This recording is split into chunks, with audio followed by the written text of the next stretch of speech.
Right. இந்த கேள்வி பாருங்களே, இது வந்து 2024 FWCயில் தேர்ட் டேர்முக்கு வந்த 2024 பேட்சுக்குரிய தேர்ட் டேர்ம் FWCயில் இரண்டாவது ஸ்ட்ரக்சர் தான் இந்த கேள்வி. கவனிங்க, இதில் பாருங்க, ஏபிசிடி என்பன டி தொகுப்பு மூலக அயன்களின் நீர்க்கரைசல் ஆகும். அப்போ ஏபிசிடி வந்து நீர்க்கரைசலா டி தொகுப்பு மூலகங்கள்.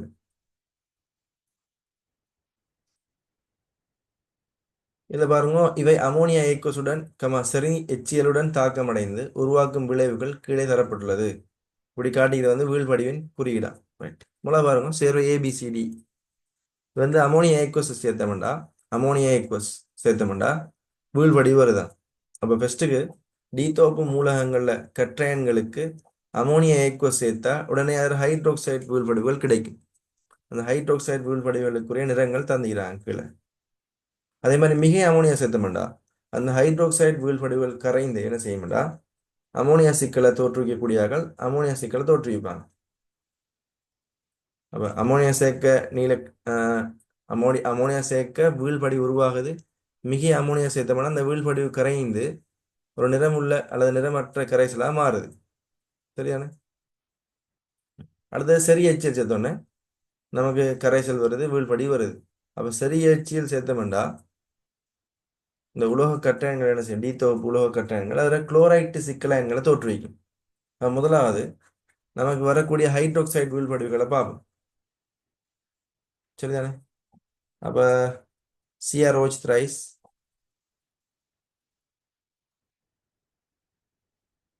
ஹைட்ரோக்சைடு வீழ்படிவுகள், அதுக்கு பிறகு அமோனியோட சிக்கல் அயன்கள் சிக்கல் சேர்வைகள். அப்போ CrOH thrice இது வந்து பச்சை அறிய போகுது. அடுத்து MnOH twice இது வந்து வெள்ளை நிற வீழ்படிவு அறிய போகுது, அல்லது கிரீம் கலர்னு சொல்லுவோம், வெள்ளை அல்லது கிரீம் கலர். அடுத்து FeOH twice FeOH thrice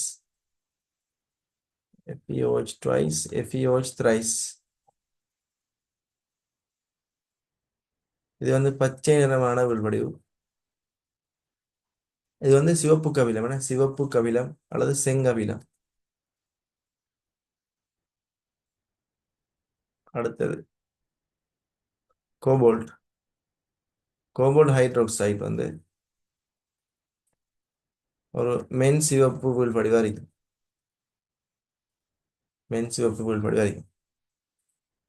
அடுத்து நிக்கல் NiOH twice இது ஒரு பச்சை நிறமான வீழ்படிவா இருக்கும். அடுத்து CuOH twice இது ஒரு நீல நிறமான வீழ்படிவு. அடுத்து ZnOH twice இது ஒரு வெண்ணிற வீழ்படிவு. ZnOH twice இது ஒரு வெண் வீழ்படிவா இருக்கும். அடுத்தது இந்த அமோனியாவோட சிக்கலை உருவாக்குறது. அப்போ குரோமியம் ஹைட்ரோக்சைடு வந்து அமோனியாவோட சிக்கலை உருவாக்கும். ஆனால் செரி அமோனியா கொன் NH3யோட தான் சிக்கலை உருவாக்கும். ஐதான அமோனியா மிகையா சேர்த்தாலும் சிக்கலை உருவாக்காது. அப்போ இது ஐதான அமோனியா மிகையா சேர்த்தாலும் சிக்கலை உருவாக்காது. சரியா?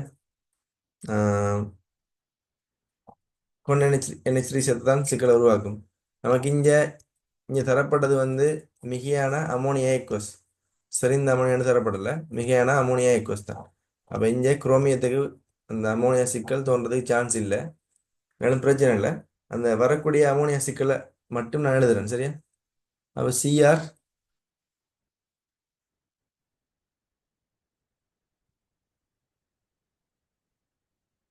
CrNH3 6 times 3+, Cr3+க்குரிய அமோனியா கரைசல். இது வந்து மஞ்சள் நிறமா இருக்கும், மஞ்சள் நிறம். அடுத்து Mnக்கு அமோனியா சிக்கல் இல்லை, Fe2+, 3+க்கு இல்லை, கோபால்ட்டுக்கு இருக்கு. CONH3 6 times 2+, இவர் வந்து மஞ்சட் கபில மாதிரி பார். இதே கோபால்ட் 3 பிளஸுக்கு அமோனியா சிக்கல் இருக்கு. CONH3 6 டைம்ஸ் 3 பிளஸ் எல்லாமே ஏக்கோஸா ஏக்கோஸ். அப்ப இது வந்து செம்மஞ்சட் கபிலம். செம்மஞ்சட் கபிலம். அடுத்து நிக்கல். நிக்கலுக்கு அமோனியா சிக்கல் நிக்கல் NaNH3 6 டைம்ஸ் 2 பிளஸ் ஏக்கோஸ். நிக்கல்ல வந்து கடும் நீளமா இருக்கும். கடும் நீளமா இருக்கும். அடுத்தது செப்பு. செப்புரையை பார்த்தோம்டா கவனிங்க என்னடா இந்த நிக்கலுக்கு முன்னுக்குள்ள அமோனியா சிக்கல் எல்லாம் NH3 6 டைம்ஸ் தான் வரும். சரியா? NH3 6 டைம்ஸ் வரும். நிக்கலுக்கு பிறகு செப்பும் நாகம். அந்த நிக்கலுக்கு பிறகு வார எல்லாரும் வந்து அந்த அமோனியா சிக்கலைன்ல இருக்கிற உலோக கற்றைண்ட ஏற்றத்தின் இருமடங்கு அறி. உதாரணமா Cu2 plus எழுதினோம்டா CuNH3 4 time 2 plus வரும். சரி, இதுவும் ஒரு கடும் நீல நிறமா இருக்கும். கடும் நீல நிறம் அறி. இதே Cu1 plus எழுதினோம்டா CuNH3 twice 1 plus தானே. ஆகவே அதுல இருமடங்கு ட்வைஸ் 1 பிளஸ் ஏக்கோஸ் வரப்போகுது. ஏக்கோஸ். அப்ப இது வந்து நிறமற்றது. C1 பிளஸ் D10 தானே. ஆகவே நிறமற்றது. அப்ப சியோட பார்க்கக்கொள்ள சியுடைய பார்க்கல நம்ம இன்னொன்று பார்க்கலாம். யாருன்னா AgNH3 ட்வைஸ் 1 பிளஸ். இதுவும் வந்து நிறமற்றதா இருக்கும். ஏன்னா D10 அதெல்லாம் நிறமற்றதா இருக்கும். அப்ப சியு கீழே வர AG அதையும் பார்த்தாச்சு. அடுத்த ZN பார்ப்போம். ZN பார்த்தீங்கன்னா அப்ப இதுவும் ZN 2 பிளஸ் தானே. 2 பிளஸ் அதில் 2 மடங்கு NH3. அப்ப NH3 4 டைம்ஸ் இது வரப்போகுது. 2 பிளஸ் ஏக்வஸ். இது வந்து நிறமற்றதா இருக்கும். நிறமற்றதா இருக்கும். ஏன்னா D10 தானே நிறமற்றதா இருக்கும். ZN பார்க்கல. அப்படி எதையும் பார்க்கலாம். நம்ம யாரு CD கெட்மியம் CdNH3 4 டைம்ஸ் 2 பிளஸ். இதுவும் D10 தானே. ஆகவே நிறமற்றதா இருக்கும். இது அமோனியா சிக்கலையன்கள நிறங்கள். அமோனியா சிக்கலையன்கள நிறங்கள் அறிய போகுது. அடுத்த மூன்றாவது தானே செரி HCl சேர்த்து. செரி HCl சேர்த்தா குளோரைட் சிக்கலையன்கள் உருவாகும்.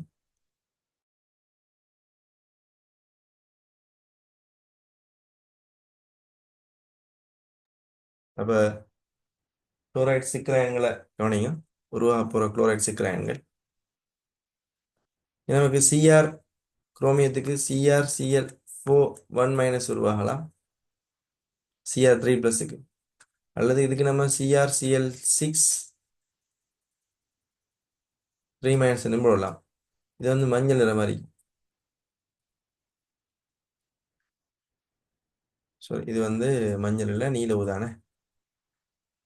நீல ஊதா.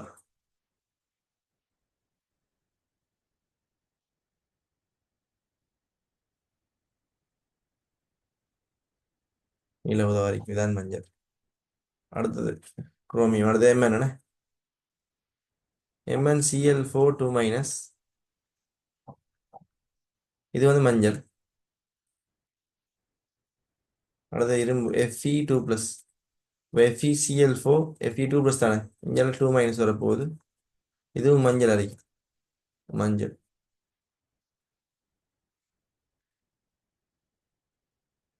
அடுத்து கோபால்ட் COCl4 Cl4 2 மைனஸ். இதுவும் நீலம் அரைக்கும். நீலம்.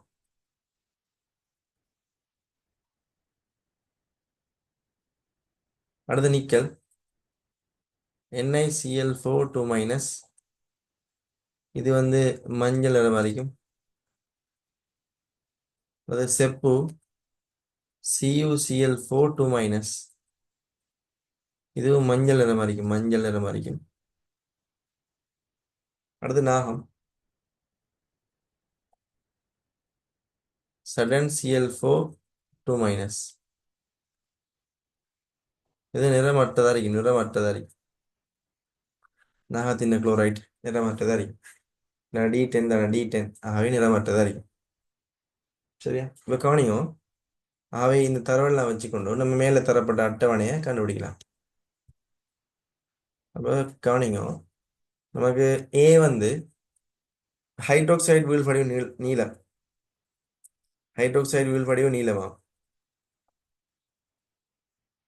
அமோனியா கரைஞ்சி கடும் நிற கரைசலை உருவாக்குதான். அப்போ அமோனியாவில் கரைஞ்சி கடும் நீளத்தை உருவாக்குதுண்டா அது ஒன்று இந்த நிக்கலா இருக்கணும், இல்லாட்டி செப்பா இருக்கணும். நிக்கல் ஹைட்ரோக்சைடு வந்து பச்சையா இருக்கும், செப்புற ஹைட்ரோக்சைடு வந்து நீளமா இருக்கும். அவை கட்டாயம் இவர் தான் ஏ என்ன, என் ஹைட்ரோக்சைடு நீளமா இருக்கும், வேற அமோனியா சிக்கல் வந்து கடும் நீளமா இருக்கு. அப்போ ஏ வந்து Cu2+ கரைசல். Cu2+ கரைசல்.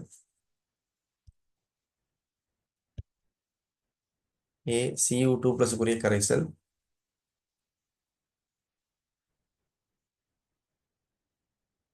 இங்க எழுதுவோம், ஏல எழுதுவோம், ஏல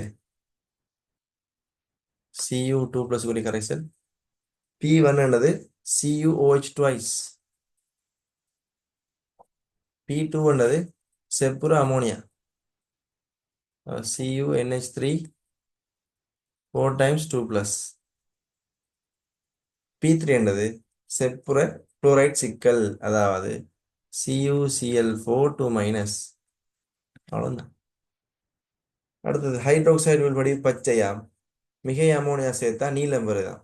அப்போ ஹைட்ரோக்சைடு வீழ்படிவு பச்சை வந்து மிகை அமோனியோட நீளம் வர்றது வேற ஒருத்தரும் இல்லை, நிக்கல். நிக்கல் அப்போ நிக்கல் 2+ கரைசல். பி வந்து நிக்கல் 2+ கரைசல். இங்கே வரப்புறம் NaOH twice. நீல வீழ்படி வந்து NaNH3 6 டைம்ஸ். பாருங்க, அதை பார்த்துக்கொள்ளுங்க, எழுத இடம் இல்லை. NaNH3 6 டைம்ஸ் அடிக்க போகுது. இது NaCl4 2 மைனஸ். மஞ்சள் வீழ்படிவு NaCl4 2 மைனஸ் அடிக்க போகுது. அடுத்து ஹைட்ரோக்சைடு வீழ்படிவு கருப்பாம், மிகை அமோனியா சேர்த்தமெண்டா நிறமற்ற கரைசல் வருதான். நிறமற்ற கரைசல் வருதான். அப்போ ஹைட்ரோக்சைடு வீழ்படிவு கருப்பு வரணும், மிகை அமோனியா சேர்த்தா அந்த ஹைட்ரோக்சைடு வீழ்படிவு கரைஞ்சி அமோனியா சிக்கலைன்னு வரணும், நிறமற்ற அமோனியா சிக்கலைன்னு வரணும். இப்ப கவனிங்க பிள்ளைகள், அமோனியாவில் நிறமற்றதை உருவாக்குறது யாருண்டா, அமோனியாவில் நிறமற்றதை உருவாக்குறது ஒன்று இந்த சட்டன் அரிக்கணும், அல்லது கெட்மியம் அரிக்கணும், அல்லது Cu1+ அரிக்கணும், அல்லது Ag1+ அரிக்கணும். Cu1+ Ag1+ அரிக்கணும். சரியா? வெஞ்ச ஹைட்ரோக்சைடு வீழ்படியில் இங்கே ஆரம்பத்தில் சொல்லப்பட்ட மாதிரி ஹைட்ரோக்சைடு வீழ்படிவு கருப்பா இருக்கணும்டா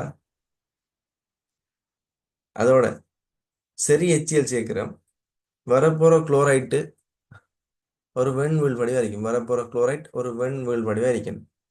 ஏண்டா அதுக்கு ஒரே ஒரு சான்ஸ் வந்து ஏஜி தான். அப்ப ஏஜியில் என்ன பிரச்சனைடா, Ag+ எடுத்து நம்ம OH- சேர்த்தோம்டா நமக்கு AgOHங்கிற வீழ்படிவு வராது. ஏன்டா AgOH ஒரு உறுதி இல்லாத வீழ்படிவு, உறுதி இல்லாத சேர்வையாகவே AgOH வீழ்படிவா மாறாது. நமக்கு என்ன வீழ்படி உருவாகும்டா Ag2O என்ற ஆக்சைடு வீழ்படி தான் உருவாகும். ஆக்சைடு வீழ்படி இது வந்து கபில நிறமா இருக்கும், இங்க கருப்பு தந்திரிக்கும், பிரச்சனை இல்லை. Ag2O இதை நம்ம மிகை அமோனியாவில் சேர்த்தோம்டா Agக்குரிய அமோனியா சிக்கலைன் கிடைக்கும். அடுத்து இதுக்கு Ag1+க்கு சரி HCl சேர்த்தோம்டா AgCl வரும். இந்த AgCl சரி இந்த HCl கரைய மாட்டான், AgCl அப்படியே இருக்கும், AgCl வரப்போகுது. அப்ப இங்க C கூட இருக்க போற கட்டைன் வந்து Ag1+ இருக்கும். டியை பாருங்க. அப்ப டி கட்டைனுக்கு வந்து அமோனியா சேர்த்தா வெள்ளை வீழ்படி வருது, மிகை அமோனியா சேர்த்தா நிறமற்றது வருது, சரி HCl சேர்த்தாலும் நிறமற்றது வருது. அப்ப மிகை அமோனியா போட்டும் நிறமற்றது, சரி HCl போட்டும் நிறமற்றதுண்டா சட்டன் ஹைட்ரோக்சைடு வெண் வீழ்படிவு வெண்வில் படிவு மிகை அமோனியாவில் நிறமற்றது. அதே டைம்ல மிகை அமோனியாவில் நிறமற்றது. அதே டைம்ல அதுல குளோரைட் சிக்கலைனும் நிறமற்றதா இருக்கும். ஆகவே கட்டாயம் டி வந்து டி நமக்கு Zn2 ப்ளஸ் ஆகிக்க போகுது. Zn2 ப்ளஸ் ஆகிக்க போகுது. அவை ZnOH twice வரும். இது நாகத்தின் அமோனியா சிக்கல், இது வந்து குளோரைட் சிக்கல். அப்போ அதில் சூத்திரங்களை உங்களுக்கு எழுதிக்கொள்ள இயலும். அப்போ கீழே கேட்கப்பட்ட கேள்வியை காணுங்க. கீழே ஏபிசிடி ஆகியனவற்றில் உள்ள உலோக அயன்களை இனம் காண்க. இனம் கண்டாச்சு. P1 தொடக்கம் P12 வரையானவற்றை இனம் காண்க. அதையும் இனம் காண்டாச்சு. மூன்றாவது கேள்வி பாருங்க. ஏ கரைசல் இருக்கு. ஏ கரைசல் என்றா யாரு? Cu2 plus. Cu2 பிளஸுக்கு அமோனியா சேர்க்கும் போது, மிகை அமோனியா சேர்க்கும் போது நிகழும் தாக்கங்களை தருக. அப்ப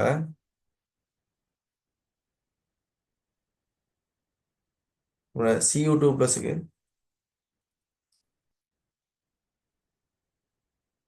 அமோனியா என்றா அமோனியம் ஹைட்ரோக்சைடு NH4OH இரண்டு மூணு சேர்த்த வேண்டாம். CuOH twice வரப்போகுது. அதோட இரண்டு NH4 பிளஸும் விடுவிக்கப்படும். இரண்டு NH4 பிளஸும் விடுவிக்கப்படும்.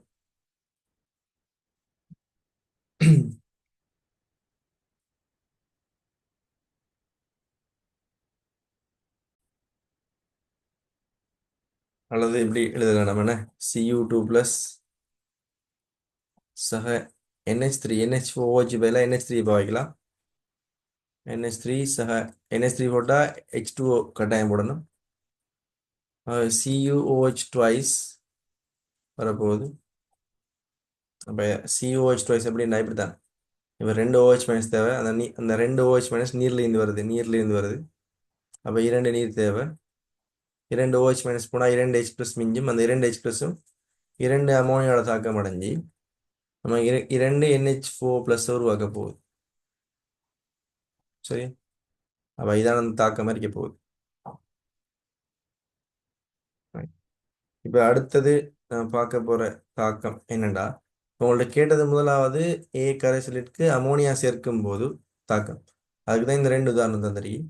இனி இப்போ வேற ஹைட்ரோக்சைடு CuOH twice வேற ஹைட்ரோக்சைடுக்கு மிகையான அமோனியா சேர்த்தோம்டா நமக்கு என்ன செய்யும்? இது கரைஞ்சி அமோனியா சிக்கலை என கொடுக்க போகுது. அப்போ கவனிங்க.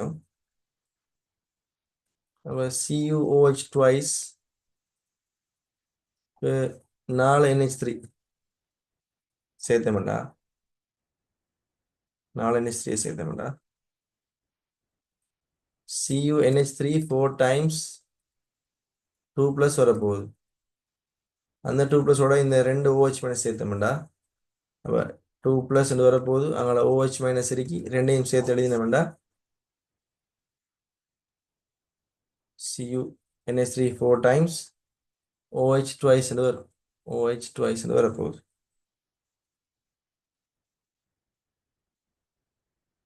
அப்போ இதான அந்த தாக்கம். CuOH twice மிகையான அமோனியோட தாக்கம் அடைஞ்சா இப்படிதான் CuOH twice வீழ் படிவு கரைஞ்சி கரைசலாக மாறும்.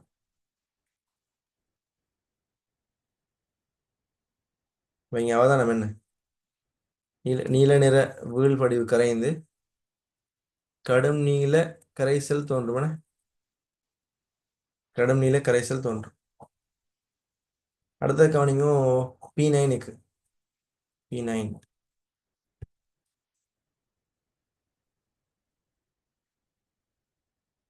AgCl AgCl P9க்கு அமோனியா கரைசல் சேர்க்கும் போது P9க்கு அமோனியா கரைசல் சேர்க்கும் போது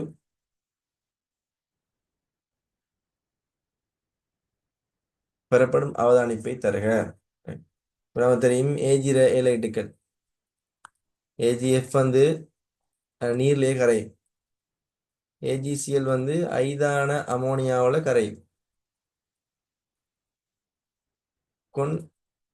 செறிந்த அமோனியாவில் கொன் NH3லையும் கரையும். AgBr வந்து ஐதானத்துல கரையாது, செறிந்தத்துல கரையும். AgI ஐதான அமோனியாவிலையும் கரையாது, செறிந்த அமோனியாவிலையும் கரையாது. அப்போ நமக்கு இங்கே தரப்படுறது ஏஜிசிஎல்னா ஏஜிசிஎல். அப்போ ஏஜிசிஎலுக்கு அதான் கேட்குறாங்க, ஏஜிசிஎல் தான் கேட்குறாங்க. அப்போ ஏஜிசிஎலுக்கு நம்ம அமோனியா கரைசலை சேர்த்தோம்டா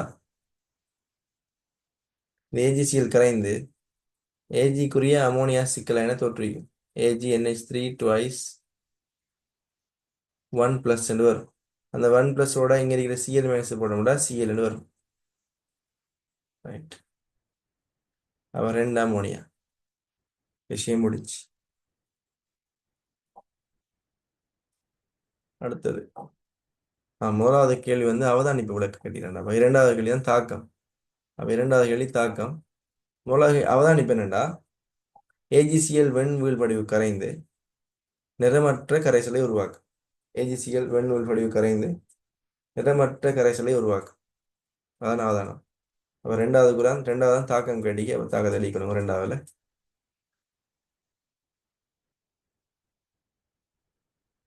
அல்லது P2P6 இன் IUPAC பெயர்களை தருக. P2 கவனிங்க பிள்ளைகள். C1H3 4 × 2 + P6 வந்து NiCl4 2 - என்ன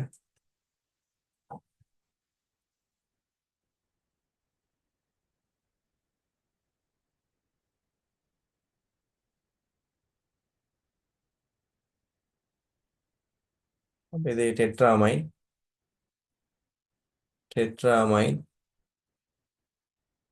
கொப்பர் டெட்ராயன் தானே, copper 2 ion.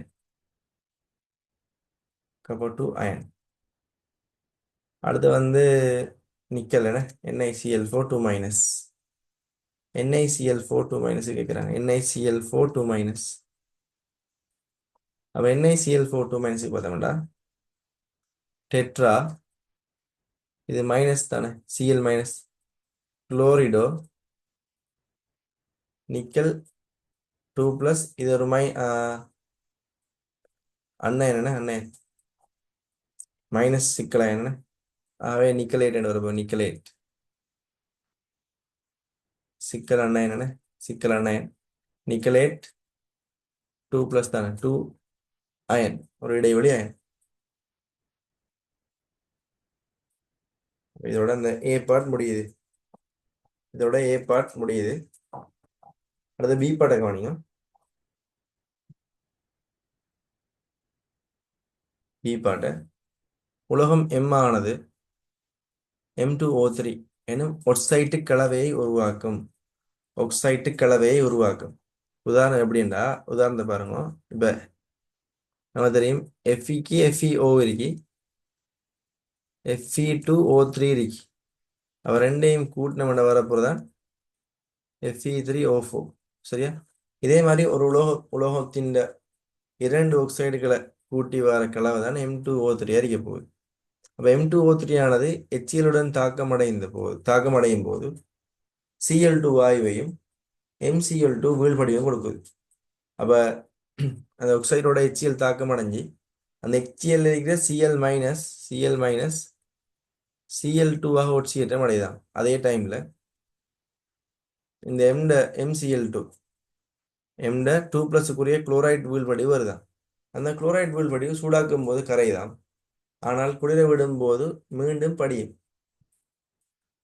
நம்ம தெரியும் PbD ஏலைட்டுகள் தான் சூடாக்கும் போது கரைகிறதும் குளிர விடும் போது மீண்டும் படிகிறதும் ஊசி ஒரு பளிங்காக மாறுறதும் PbD ஏலைட். அப்ப இங்க வர்றது PbD குளோரைட் என்ன, PbCl2 தான் என்ன செய்ய போகுது, இந்த விஷயத்தை நடத்த போகுது.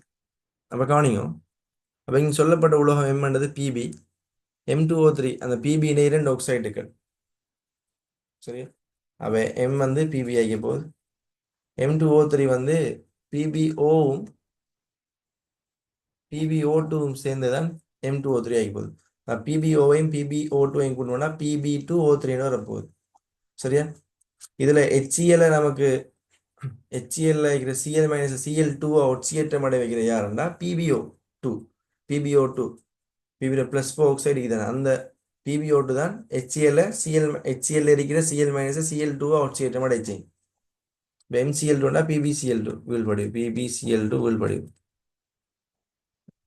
அப்ப இந்த சூடாக்க கரைகிறது, திரும்ப குளிர விட்டோம்னா ஊசி ஒரு பளிங்காக மாறுறது, இதெல்லாம் வந்து ஈயத்தின் ஏலைட்டுகள் அறியும்.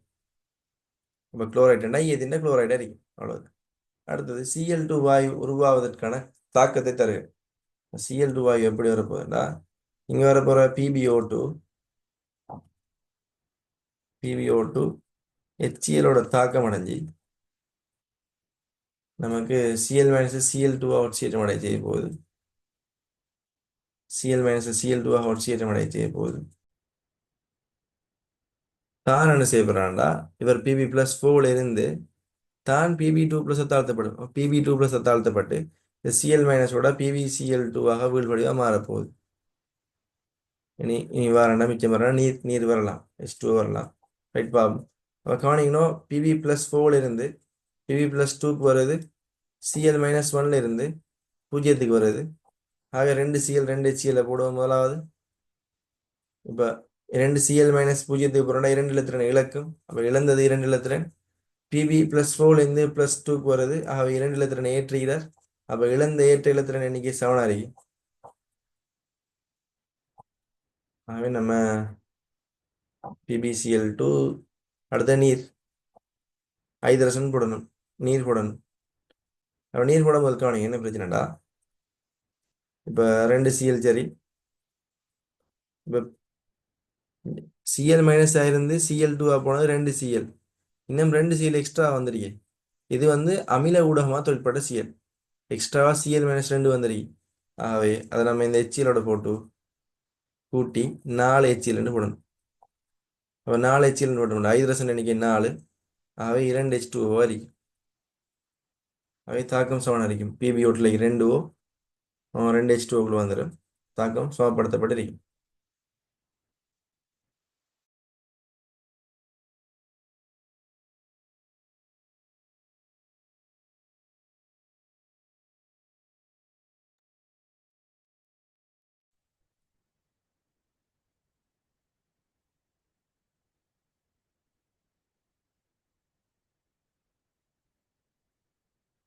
சி பார்ட் நம்ம பி பார்ட்டோட நிப்பாட்டும் இந்த வீடியோவை. சி பார்ட்டை இன்னொரு வீடியோவில் எக்ஸ்பிளைன் பண்ணி விளங்கப்படுத்துறேன் நான்.